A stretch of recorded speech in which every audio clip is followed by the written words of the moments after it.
सबसे पहले तो ये कि ऐसी ना कोई डील हुई थी, ना ऐसी कोई ट्रांजैक्शन थी, ना कोई ऐसी डिस्कशन में कोई स्टैब्लिशमेंट एंगेज थी। बड़ी क्लैरिटी इसके अंदर रखें। नंबर दो ये कि देखिए, मसला सारा ये कि आपको पसे पदा देखना पड़ेगा कि एक आदमी जिसने 22 साल में उसके ऊपर करप्शन का चार्ज नहीं था, जमायमा साहिबा के साथ उसकी शादी हुई तो कानूनी तौर पे तलाक के बाद उसको अरबों डॉलर मिलने थे जो उसने इनकार किए। तो फिर उसने ये चोरियां क्यों की और इसके बेनिफिशियरी कौन है और ये चोरियां शुरू कैसे हुई?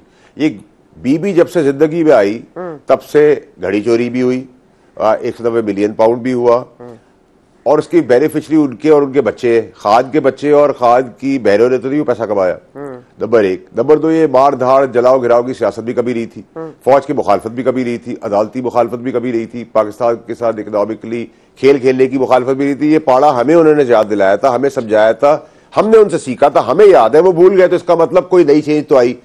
फिर ये जो गोगी गैंग है इसको ना भूलें, ये मेरे बाप का तो नहीं है। फिर मुंह नीम मीम ऐन और काफ की फाले निकाल के बुजदार लगाना भी मेरा बाप नहीं था वहां। फिर करप्शन की जितनी व्हीलिंग डीलिंग हुई, शवायद दिए गए, वो भी मेरे बाप ने नहीं दिए, ये बीबी का कारनामा था।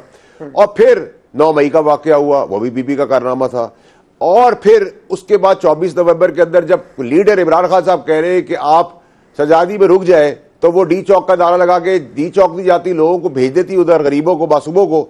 गड्डापुर वो और बेगम साहबा निकल जाते हैं। फिर एक ड्रामा होता है कि उनकी बहन कहती है कि जी उनको जदोकोप कर दिया है गड्डापुर ने और जबरदस्ती ले गए, जबकि वो रहना चाहती थी। भाई वो 15 साल की काकी थी, चले जी, ये भी मान लिया। तो सीसीटीवी फुटेज नेक्स्ट डे आ गई जिसने झूठ खोल दिया कि वो टहल के गाड़ी के अंदर बैठ रही है। फिर उन्होंने कहा गाड़ी पंचर हो गई थी, फिर वो कहानी खुल गई।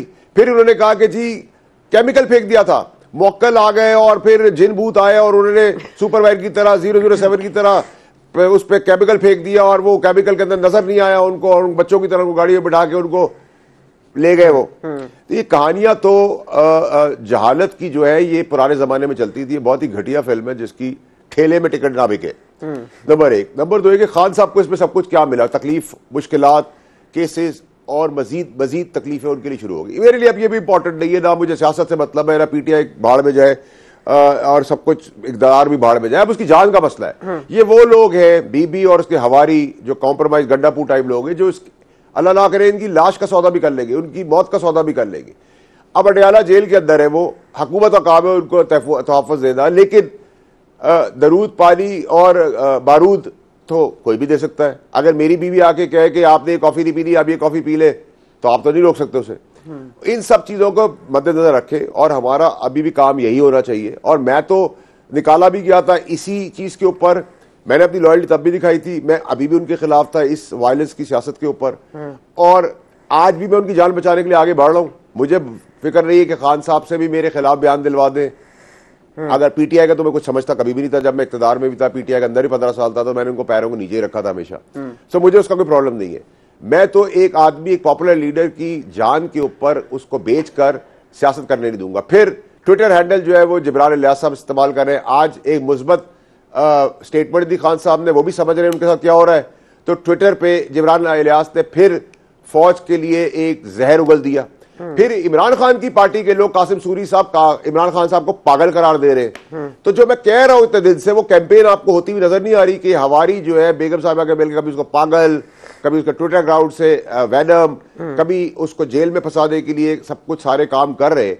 और मैं झूठा हो सकता हूँ, बहनें तो झूठी नहीं हो सकती। मैं एक बात यहाँ पे अगर आपकी बात काटना चाहते, एक मिनट, वैसे साहब ये फिरदौस आशिक खान साहिबा के बड़े गोल्डन वर्ड्स हैं। वो कहती थी कि वो मेस्मराइज करती हैं, मैग्नेटाइज करती हैं और हिप्नोटाइज करती हैं इमरान खान साहब को। लेकिन ये भी कहना गलत ना होगा कि वो अकेली नहीं थी इस पूरे मामले में। अगर 9 मई के हवाले से बात कर लें तो उनके पैरों में जो बैठा करते थे उनका जनरल नाम था जनरल डायरेक्टर फैज हमीद।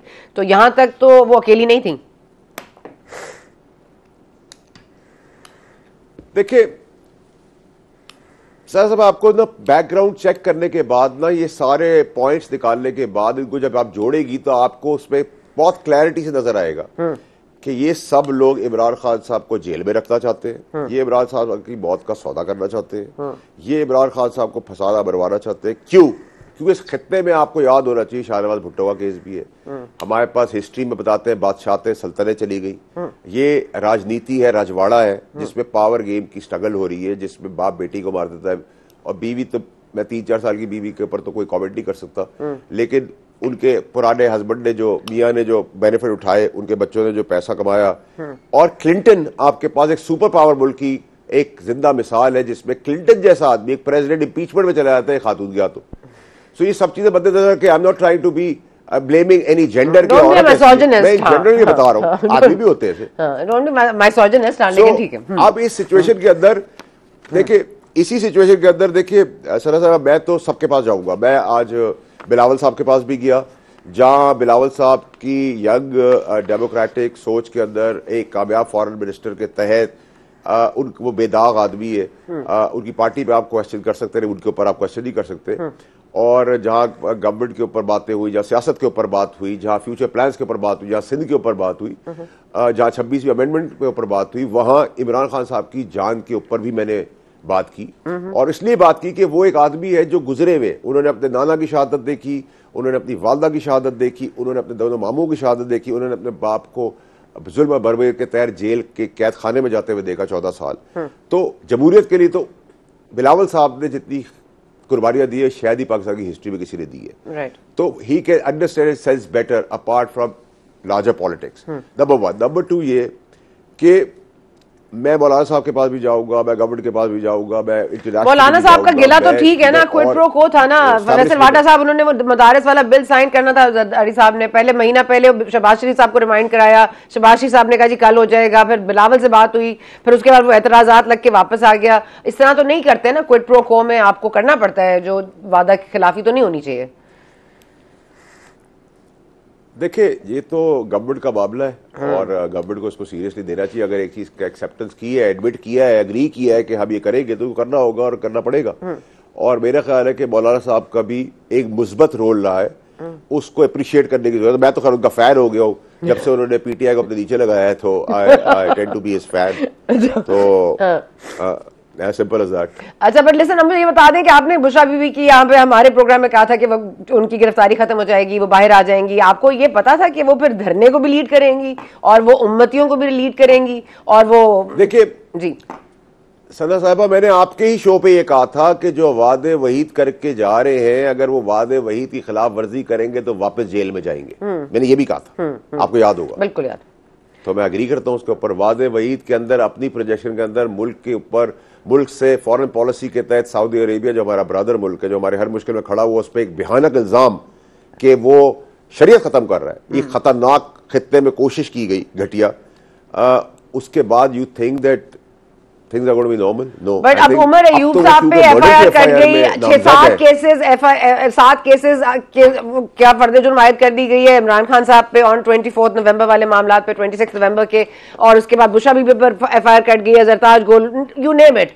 सो ये एफआईआर खेलेंगे या बैन करेंगे? क्योंकि जिस तरह से अब एड्स चल रहे हैं गवर्नमेंट फंडेड, मिलिट्री बैक्ड, ये साफ जाहिर हो रहा है कि Pakistan Tehreek Insaf is no longer being considered a political party, it is being considered militant party.